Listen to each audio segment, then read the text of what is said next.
ৰাইজে এতিয়া শাসন চলাই আছে।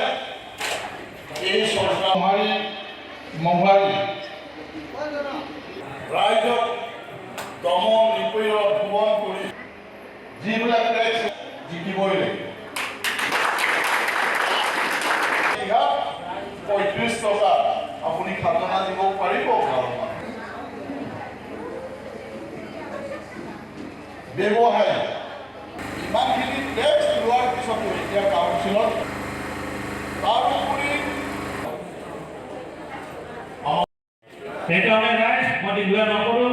আমাৰ কেণ্ডিডেট আছে লগতে সংবিধানত লিখা আছে আমি প্ৰত্যেক জাতি ধৰ্ম আমি এক হয়, আমি দেশ চলাব লাগিব।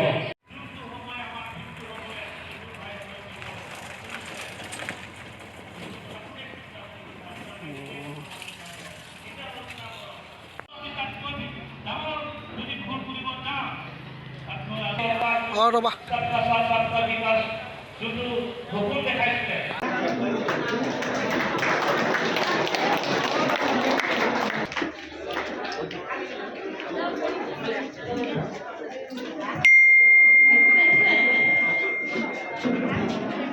হ'ব যুঁজ হৈ আছে আৰু আমি জিকিম।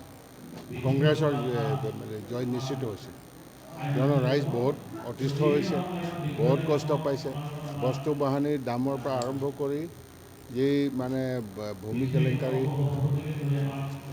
আৰু এই ফৰলেন ৰাস্তা, এই আছামালা ৰাস্তাকে আদি কৰি যিমানখিনি কেলেংকাৰী হৈছে, গতিকে মানুহ চব কংগ্ৰেছত আহিবলৈ লৈছে।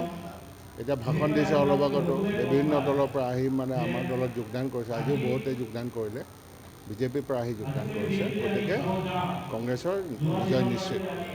স্যাৰ দেখা গৈছে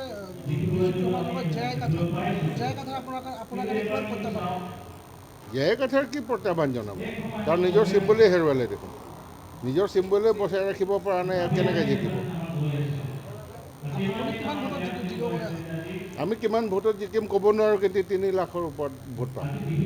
দেখা গৈছে যে বিজেপিৰ শাসকীয় চৰকাৰখনে বহুত এটা কৌশলেৰে হেলিকপ্টাৰ নমাইছে প্ৰচাৰৰ কাৰণে। হেলিকপ্টাৰ চাই পেলাই ভোট নিদিয়ে নহয় ৰাইজে। হেলিকপ্টাৰ চাই পেলাই ভোট নিদিয়ে, আৰু এই মদ মাংস বান্দেল লৈ পেলাই ভোট নিদিয়ে। এইবাৰ মানুহে বহুত কষ্ট পাইছে, গতিকে এইবাৰ বিবেক ভোটত আহিব গোটেই ৰাইজ। গতিকে কংগ্ৰেছৰ বিজয় নিশ্চিত হৈছে।